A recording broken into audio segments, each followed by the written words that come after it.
consiga, dinamizando, facilitar a sedimentação. A gente vai lembrar porque aquilo foi falado naquele momento, porque a Sinara, porque o Fabiuji comentaram naquela hora da questão comentada.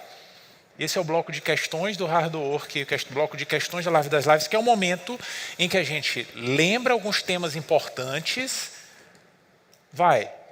por causa de algumas questões da prova.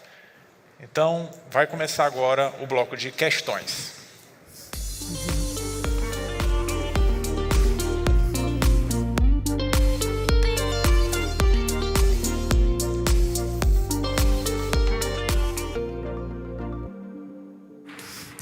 É isso aí, pessoal. Energia aí para essa nossa tarde aí super longa, né, que a gente está tendo.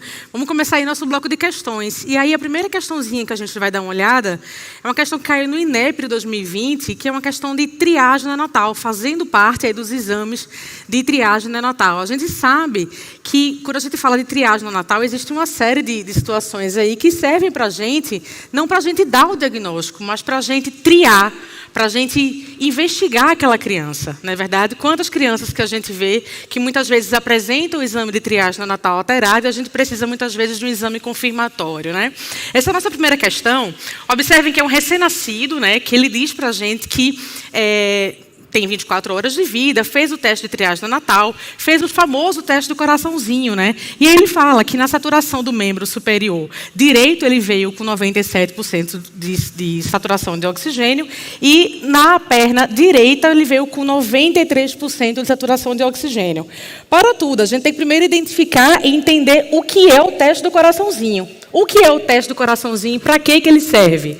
O teste do coraçãozinho, na verdade, ele é um teste que serve para a gente saber identificar, naquele recém-nascido, quando é que eu estou diante de uma cardiopatia congênita crítica. Mas o que significa uma cardiopatia congênita crítica? São aqueles recém-nascidos que apresentam cardiopatias dependentes do canal arterial. Ou seja, se aquele canal arterial daquele bebê fechar, aquela criança pode vir a óbito, né? Então, são cardiopatias dependentes do canal arterial. Então, quando a gente faz o teste do coraçãozinho, a gente tem que pensar dessa forma, né? Que eu vou estar tentando ali rastrear recém-nascidos que potencialmente têm esse tipo de cardiopatia. E quais são as cardiopatias congênitas chamadas de cardiopatias congênitas? Basicamente, a gente está diante de 3 cardiopatias. Atresia pulmonar, síndrome de hipoplasia do coração esquerdo e coarctação de aorta crítica. Basicamente, essas 3 doenças aí é que são as famosas cardiopatias congênitas críticas. E como é que a gente realiza o teste do coraçãozinho? Basicamente, colocar um oxímetro no membro superior direito e um outro oxímetro em algum dos membros inferiores. E o objetivo é que a gente identifique uma saturação de oxigênio acima de 95% e que haja um gradiente membro superior direito e perna, e aí pode ser membro inferior direito ou esquerdo, um gradiente de até, no máximo, 3%. Se por um acaso eu evidenciar uma saturação menor do que 95% ou um gradiente acima de 3%, eu estou diante de um exame alterado. E aí, o que eu tenho que fazer diante do exame alterado? Que esse é o ponto dessa questão. Essa criança, observem que ele fez o teste do coraçãozinho e o gradiente aí foi de quanto? Foi de cerca de 4%. No membro superior direito era 97% e no membro superior direito era 97%, no membro inferior direito de 93%. Ou seja, a gente tem aí um gradiente de 4%. Foi um exame alterado. Qual é a conduta? Basicamente, repetir o exame depois de 1 hora e solicitar um ecocardiograma para essa criança em até 24 horas para rastrear cardiopatia congênita crítica. Beleza? Então, aí, resposta, letra D de dado. Teste alterado deve ser repetido aí com 1 hora de intervalo e, se persistir, realizar um ecocardiograma. Perfeito? Vamos lá. Ainda fazendo parte aí dos exames de triagem neonatal, basicamente, tem que falar de quê? De teste do pezinho, né? Então, aí a gente tem uma criança aí com 15 dias, né, que evoluiu, foi uma gestação tranquila, porém a mãe asmática. A mãe asmática que tem uma história de ter feito uso aí de corticoide aí durante a gestação. Vamos lembrar um pouco assim, sobre o teste do pezinho, né? O teste do pezinho é um exame de triagem. O teste do pezinho, ele é obrigatório a ser realizado em todos os recém-nascidos, né? Ele está lá composto e recomendado aí pelo Sistema Único de Saúde, né? Inicialmente, o teste do pezinho, ele cobria e rastreava 6 doenças. Hoje, a gente já sabe que tem um teste do pezinho ampliado, que consegue rastrear aí até 50 doenças. Mas o teste do pezinho inicial, ele rastreava basicamente 6 doenças. Quais são elas? Fenilcetonúria, anemia falciforme e outras hemoglobinopatias, fibrose cística, deficiência de biotinidase, que mais? Hiperplasia adrenal congênita e hipotireoidismo congênito, perfeito. Quando a gente fala de teste do pezinho, as provas do INEP costumam abordar bastante hiperplasia adrenal congênita e hipotireoidismo congênito. Tá? E aí uma coisa importante, vou sinalizar para vocês algumas coisas em relação ao quadro clínico. Tá? A deficiência de biotinidase, como o próprio nome diz, é uma deficiência enzimática em que a gente vai ter uma deficiência de biotina. O quadro clínico do recém-nascido ele vai ser caracteristicamente neurológico. É aquela criança que vai ter hipotonia, quadros convulsivos. A deficiência de biotinidase, sempre com recém-nascido, apresentar uma questão para vocês com quadro neurológico, coloca lá a pulguinha atrás da orelha. Será que pode ser uma deficiência de biotinidase? E em relação ao hipotireoidismo congênito, como o próprio nome diz, é um déficit dos hormônios tireoidianos. Como é que vai ser o quadro clínico desse recém-nascido? É aquele recém-nascido que vai ter hipotonia muscular, é aquela criança que vai ter um atraso de desenvolvimento, aquela criança que pode apresentar um sopro cardíaco na ausculta, que pode apresentar bradicardia, uma sonolência excessiva. A mãe vai dizer, nossa, só dorme. Tudo bem, recém-nascido só dorme. Mas vai ser uma sonolência excessiva que aquela criança ela vai apresentar. Que mais? Icterícia prolongada. Também pode ser um sinal também de hipotireoidismo. Outros sinais também. Hérnia umbilical. Nossa, hérnia umbilical também. Choro rouco. Algumas questões de hipotireoidismo congênito aí nas provas do INEP, abordam justamente crianças com esse quadro clínico. Hipotonia muscular, bradicardia, choro rouco, hérnia umbilical. Coloca aí a pulguinha atrás da orelha que eu posso estar diante de um hipotireoidismo congênito. Mas essa nossa questão aqui fala, voltando um pouquinho, de uma mãe que usou aí, corticoide a gravidez inteira. E aí a questão é muito tranquila. Ele diz o quê? Que qual o teste de triagem neonatal que pode ter o seu resultado modificado pela condução clínica materna descrita? Não tem outra resposta, hiperplasia adrenal congênita. Eu já sei que o meu exame do teste do pezinho, eu não vou poder considerar a avaliação sobre hiperplasia adrenal congênita, porque a mãe usou corticoide a gravidez inteira. E qual é o quadro clínico de uma criança com hiperplasia adrenal? A gente lembra que tem a forma clássica e não clássica. Mas, de maneira geral, que a gente vê na prova, são características do tipo, nas meninas, genitália ambígua, né? Bem característico. Nos meninos pode não ter alteração na genitália, mas nas meninas é comum a questão da genitália ambígua, alteração do clitóris, tá? Então, essa questão também é tranquila. Então, sempre que lembrar do teste do pezinho, lembrar das doenças que são rastreadas pelo teste do pezinho, tá? E lembrar, sempre que a gente identifica uma alteração no teste do pezinho, o ideal realmente é repetir o teste para ser o exame confirmatório. Tranquilo? Bom, essa outra questãozinha aqui foi do INEP de 2012, aí já é outro contexto. A gente está diante aqui de uma criança de 1 ano de idade, né, um lactente de 1 ano de idade, que chega no pronto-socorro, a mãe tendo trazido essa criança, com a história de que a criança, ela aproximadamente caiu daí do berço há mais ou menos umas 8 horas. A criança ela chega com choro intenso, um edema na perna, né, e essa história de que caiu do berço há 8 horas. Estranho, no mínimo estranho. Aí, quando a gente vai fazer o exame físico da criança, a criança realmente está lá, né, com dor, etc. e tal. E olha o raio-x dessa criança. No mínimo, estranho. Uma fratura de quê? De fêmur. Uma fratura de fêmur numa criança de 1 ano de idade. Ora, a gente tem que lembrar de uma coisa importantíssima. Fratura de fêmur em criança abaixo de 3 anos de idade, até 60% dos casos, eu estou diante de algum tipo de maltrato, tá? Sempre pensar em algum tipo de injúria intencional. Maus tratos em criança, muita gente chega exatamente assim, com uma história de queda, né? Muitas vezes com a história, no mínimo, estranha daquela criança, né? Então, fratura de fêmur numa criança que só caiu do berço, é fácil quebrar o fêmur? muito menos cair do berço e quebrar o fêmur. Então, sem dúvida aí, a nossa principal hipótese aqui não é, de forma nenhuma, de alguma questão ortopédica realmente da criança, né? Alguma coisa congênita. Provavelmente eu estou diante realmente de um caso de maus tratos. E aí, na suspeita de um caso de maltrato, né, de violência realmente contra a criança, a primeira coisa que tem que ser feita, denúncia para o conselho tutelar. Tá? Um caso desse, muitas vezes, chega para o ortopedista. E ele tem uma obrigação legal de realmente fazer a denúncia. Tá? Então, aqui no nosso caso, a gente está diante de uma injúria intencional, né? Uma suspeita aí. Então, colocar sempre aquela luzinha, né? Aquela pulga atrás da orelha. Uma criança de 1 ano de idade, choro intenso, etc., com um raio-x que evidenciou para mim uma fratura de fêmur, de uma suspeita e de uma provável queda do berço. Nesse caso aqui, pouquíssimo provável, até prova contrária, eu estou diante de um caso de violência. Tá? Da mesma forma, quando a gente fala em trauma e fratura de fêmur, nesses casos, a gente não pode deixar de falar do quê? Da síndrome de shocking baby, né? Do bebê sacudido. Né? Olha o caso, um recém-nascido, que aí só pela questão, nossa, não sei se é ou não é. Leiam a questão. Um recém-nascido com 20 dias de vida, que dá entrada no pronto-socorro com a história de que caiu da cama após ter rolado para fora dela. Para tudo. Recém-nascido de 20 dias de vida, rola da cama? Até onde eu sei, não. A gente lembra aí de crescimento e desenvolvimento da criança. Um recém-nascido com 20 dias de vida, ele ainda nem sustenta corretamente a cabeça. Então, muito menos aí rolar da cama. Ele não tem um controle do tronco, né? Então, a própria história aí na questão já chama atenção.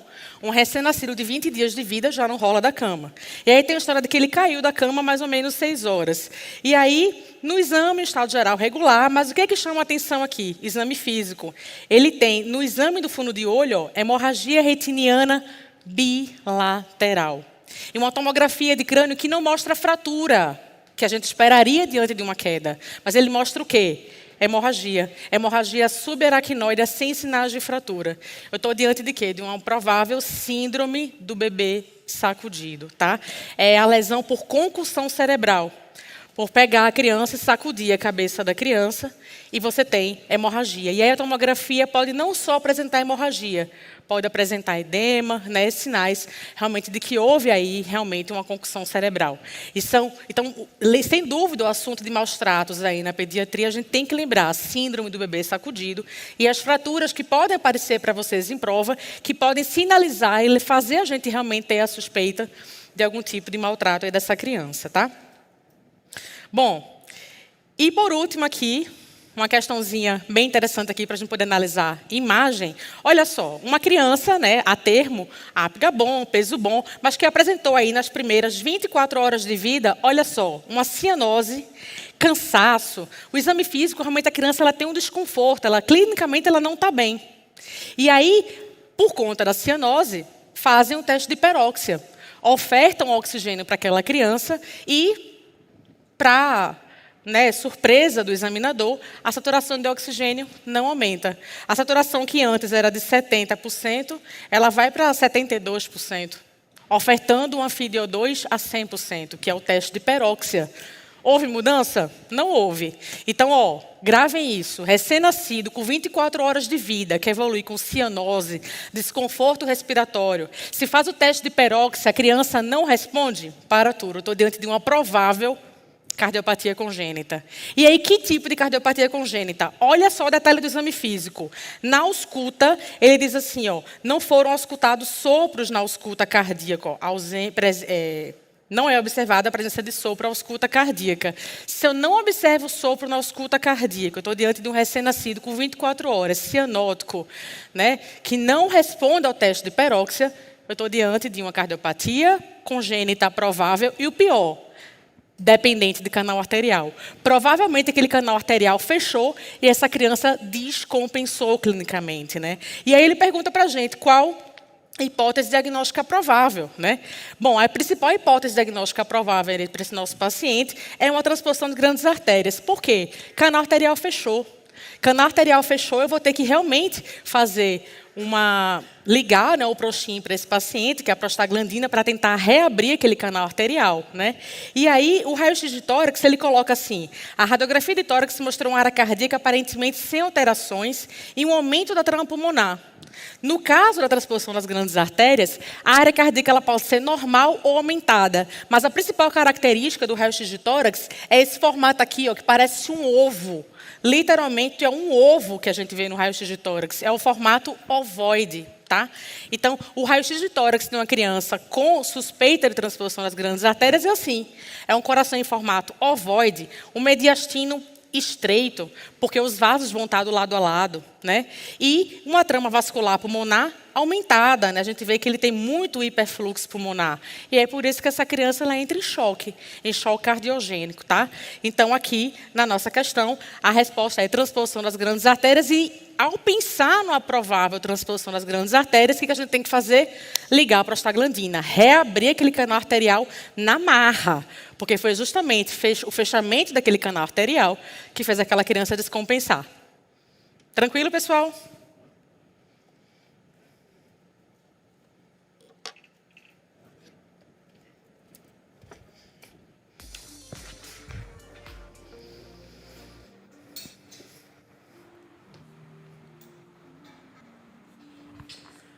Boa tarde, pessoal. Bem, voltamos com a matéria mais amada de todo estudante de medicina. Várias pessoas vieram lá no COF e já falaram: nossa, eu amo preventiva. Então, voltamos aqui. A Laís já começou. Vamos retomar alguns pontos importantes. Mas, fora de brincadeira, muita gente veio falar que tem um pouco de dificuldade porque a preventiva, às vezes, engloba algumas coisas específicas do Brasil. E como vocês fizeram faculdade em outros países, isso não é ensinado. Então, é super importante a gente parar e refletir sobre alguns pontos que podem ser mais cobrados aqui nas provas. Por exemplo, essa questão aqui está falando lá de uma reunião numa UBS, fala que eles querem refazer a territorialização, então, da unidade básica. Qual que é, então, o plano de fundo dessa questão? É o PNAB, a Política Nacional de Atenção Básica. E isso precisa ficar muito claro, algumas distinções de termos. Então, a gente ouve falar de atenção primária em saúde. A atenção primária é o primeiro nível de atenção dentro de um sistema de saúde. E existe atenção primária em todos os países. Se for para a Finlândia, se for para o Caribe, se for para Estados Unidos, vai ter atenção primária. E cada país vai escolher como implementa esse nível de atenção no seu território. Então, o Brasil tem peculiaridades, claro. Por exemplo, nos documentos do Ministério, eles dão uma preferência para o termo atenção básica. Mas eles mesmos falam que podem ser usados como sinônimo. Então, se vocês virem atenção básica, atenção primária, mesma coisa para as nossas finalidades aqui. Outro ponto. Tem esse documento, então, que é o PNAB, a Política Nacional de Atenção Básica, que veio como objetivo tentar organizar como estava sendo essa implementação. Porque até o PNAB, o pessoal falava: ó, faz aí, implementa a atenção primária do jeito que você quiser, cada um fazia de uma forma. Daí o PNAB falou: não, vamos organizar aqui.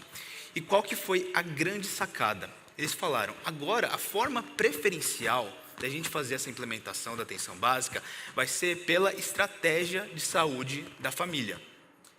E o que é essa estratégia? Basicamente, ela vai se nortear por alguns princípios. E os princípios mais importantes, assim, são a territorialização e a adscrição da população.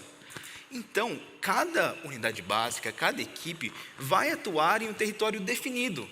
Então, não vai ser uma coisa louca, tipo, eu moro aqui em Pinheiros, eu vou também atender o pessoal lá da Zona Leste. Não. Cada região vai ter as suas unidades de referência. E, por causa disso, nós vamos conhecer melhor a população que vai chegar até a gente, porque cada região vai ter seus desafios, vão ter suas dificuldades, vão ter um contexto diferente. Então, nós precisamos conhecer com o que nós estamos lidando. E a territorialização e a descrição da clientela é justamente isso. Vamos saber, tanto de um ponto de vista geográfico, onde nós estamos atuando, que é a parte da territorialização. Vamos ver quantas pessoas tem nessa região. Vamos ver se é uma região urbana, se é uma região rural. Vamos ver se tem bastante vulnerabilidade social, como que é o clima. Tudo isso é importante para a territorialização. E a descrição da clientela. Vamos ver do ponto de vista epidemiológico, demográfico, tem mais criança, tem bastante gestante, e assim por diante. Então, é sobre isso que a questão está falando. E pergunta sobre a territorialização. Ah, Fábio, mas eu nunca ouvi falar dessas várias etapas de fase preparatória. Fiquem calmos. Ele mesmo aqui, na questão, fala que, apesar de existirem várias etapas, a primeira, então, começa pela fase preparatória. Então, nas alternativas, nós vamos ter que buscar alguma que contenha itens, primeiramente, gerais. A gente não vai fazer a territorialização olhando para o específico. Eu penso como se fosse assim um drone. A gente primeiro está olhando de cima o território. A gente não sabe se o bar do seu João está funcionando, se a dona Maria que trabalha ali na padaria está gestante. Não, a gente está olhando de cima o território. Então nós temos que saber o quê? Quantas pessoas tem. Nós temos que saber ali se tem alguns indicadores de saúde já prontos. Nós temos que saber assim o macro mesmo.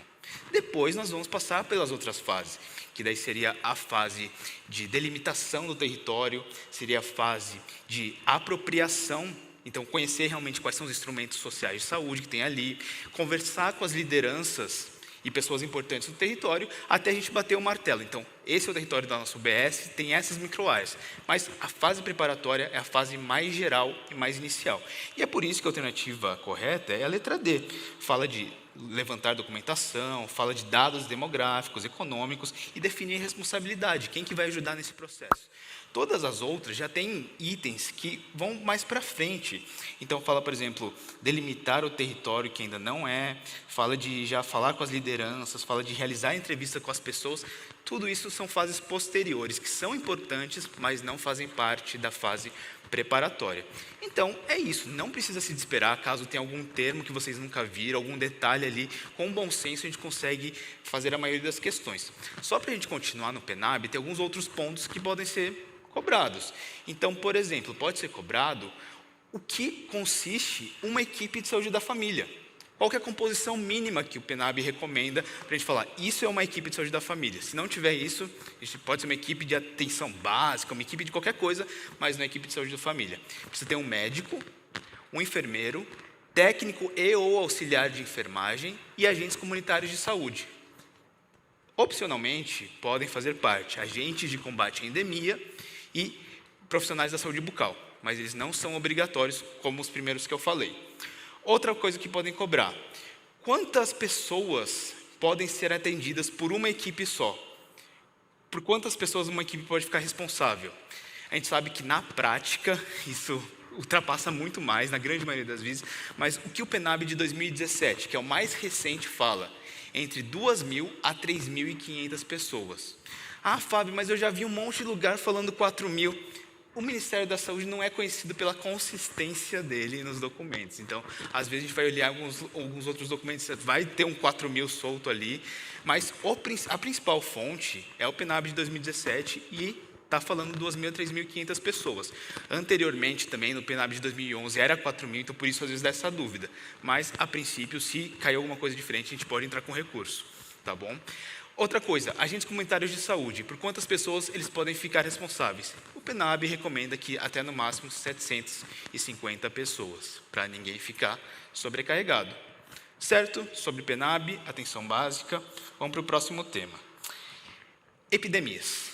Alguém tem alguma dúvida de que esse tema precisa estar na ponta da língua e da caneta desse ano? Acho que não, né? Então, epidemia é tema quente de qualquer prova de medicina preventiva, a gente precisa saber alguns conceitos importantes. Então, vamos começar com um passo atrás. O que é uma endemia? Uma endemia é a presença constante e com o número de casos já esperado e conhecido de uma determinada doença. Então, é aquela doença que sempre está ali, a gente faz o diagnóstico de vez em quando ali no UBS, é uma doença endêmica. Uma epidemia é quando o número de casos ultrapassa o esperado de uma maneira significativa. Legal, mas o quanto é esse ultrapassar? É 10 casos a mais? É 1.000 casos a mais? Então, Depende. Vai depender da doença que a gente está falando e vai depender do local que a gente está lidando. Em alguma localidade que tem uma doença que já foi erradicada, um caso já pode ser considerado uma epidemia, porque o esperado era 0. Então está lá, todos os anos, 0 casos, 0 casos, 0 casos. Tem um caso, foi acima do esperado. Então, depende. Agora, para uma doença que já tem bastante no nosso território, para ser considerada uma epidemia, vai ter que ultrapassar, vai ter que ter muito mais número de casos. E aí, a gente não consegue fazer isso sem instrumentos, né? A gente precisa de alguns gráficos, alguns dados para nos ajudar a falar, agora nós estamos diante de uma epidemia e agora não. O principal gráfico que a gente utiliza é o diagrama de controle, que mostra a evolução de incidência dos casos. Como que a gente faz para utilizar um diagrama de controle e como que a gente faz para verificar se estamos diante de um processo epidêmico? Primeiramente, nós precisamos de dados passados. Se a gente tem que comparar com o que é esperado, nós temos que ver qual que é o padrão. Então, normalmente, nós vamos lá nas bases de dados, Sinam, DataSUS, todas aquelas coisas, e a gente verifica lá dados de 5, preferencialmente 10 anos para trás. E a gente vai verificar qual que é a incidência média daquela doença. E a gente vai, então, fazer a incidência média de janeiro, de fevereiro, de março, assim por diante do ano inteiro. E aí nós vamos obter, então, essa linha de incidência média. Tá, mas precisa ser exatamente essa média? Se a média foi de 30 casos e for 31, já é uma epidemia? Então, não, a gente aceita uma variabilidade, a gente aceita uma margem que a gente ainda considera uma endemia. Essa margem a gente chama de limite endêmico superior, que, na verdade, a gente soma 1,96 desvio padrão acima da incidência média. Assim, um dado aí só jogado que pode aparecer, mas a gente precisa saber que então tem uma faixa. O que tiver dentro da faixa, a gente ainda está diante de uma endemia. Se começa a superar essa faixa endêmica, nós estamos diante de um processo epidêmico. Tudo bem? E aí, o que as provas podem perguntar sobre isso? Primeiramente, as fases de uma epidemia. Normalmente, as epidemias mais clássicas seguem algumas fases de progressão. Então, primeiro, é justamente a progressão, em que o número de casos vai aumentando, até que chegam num clímax. Chegou lá na incidência máxima. E daí começa uma fase de regressão. Os casos começam a cair. A duração inteira da epidemia a gente chama de egressão. É um termo que pode aparecer também, que se a gente não estiver habituado, pode se confundir um pouco. Legal. Uma outra coisa que podem perguntar é justamente esse conceito aqui da questão, que é a classificação das epidemias. Então, a gente tem centenas de formas de classificar epidemias por diversos critérios. Um dos critérios que mais é lembrado é em relação a como começou a exposição. Os casos iniciais, como que eles começaram a se espalhar. E aí a gente tem que lembrar de exposição por fonte comum única, por fonte comum múltipla e fonte propagada. A fonte comum única é essa daqui que a gente está vendo. Teve ali um pico e depois não teve mais. A fonte, se fosse uma fonte comum múltipla, seria um pico aqui, e depois mais para frente poderia ter outro. Então, quer dizer que nesse primeiro pico teve uma exposição, passou-se um tempo, teve uma outra. Tá? Como que... Vamos pensar em um exemplo prático do que pode ser essa epidemia por fonte comum. Você foi lá comemorar sua aprovação na prova do Revalida num restaurante japonês. E daí você come lá aquele sushi, tá legal pra caramba, rodízio, né? Vamos ver quem come mais, aquelas coisas assim. Só que daí no dia seguinte todo mundo fala, aí vou ter que cancelar nosso rolê, não estou passando muito bem, né? E todo mundo que foi naquele restaurante tá com os mesmos sintomas. O que é isso? Foi uma exposição única.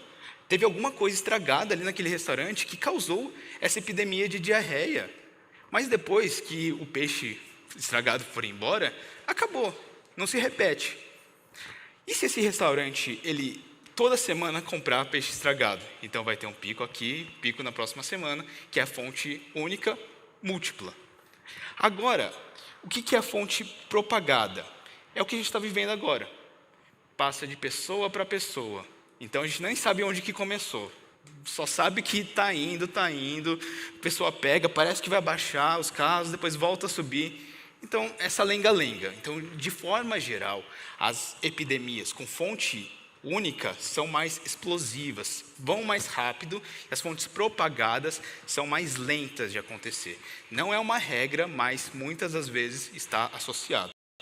Em relação a esses outros termos, curta duração, não preciso nem explicar, né? Mas explosiva é uma coisa que atinge o pico muito rápido, que é justamente o caso dessa questão, porque atingiu aqui o clímax de uma forma bem rápida.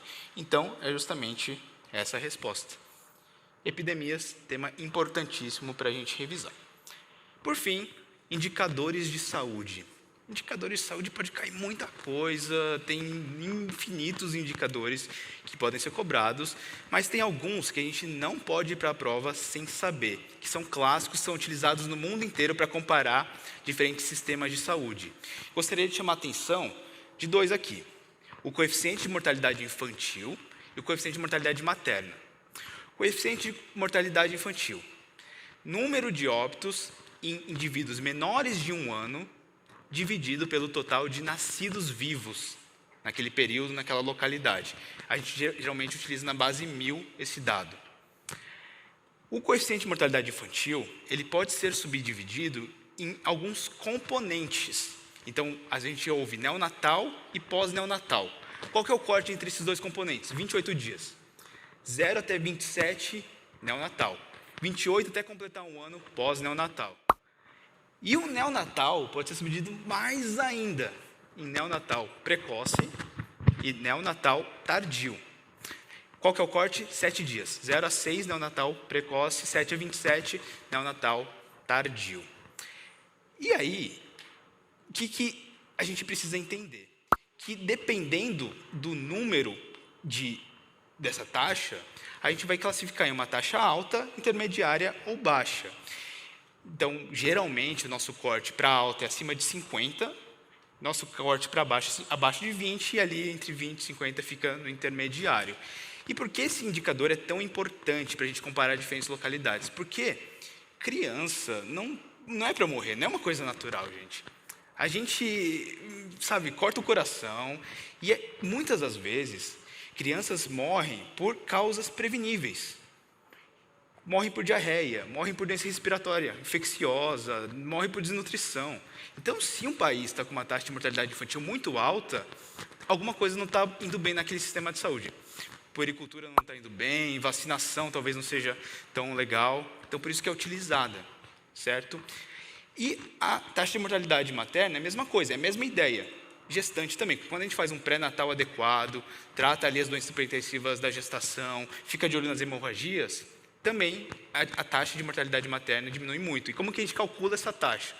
É o número de óbitos em mulheres durante a gestação, parto ou até 42 dias após o parto.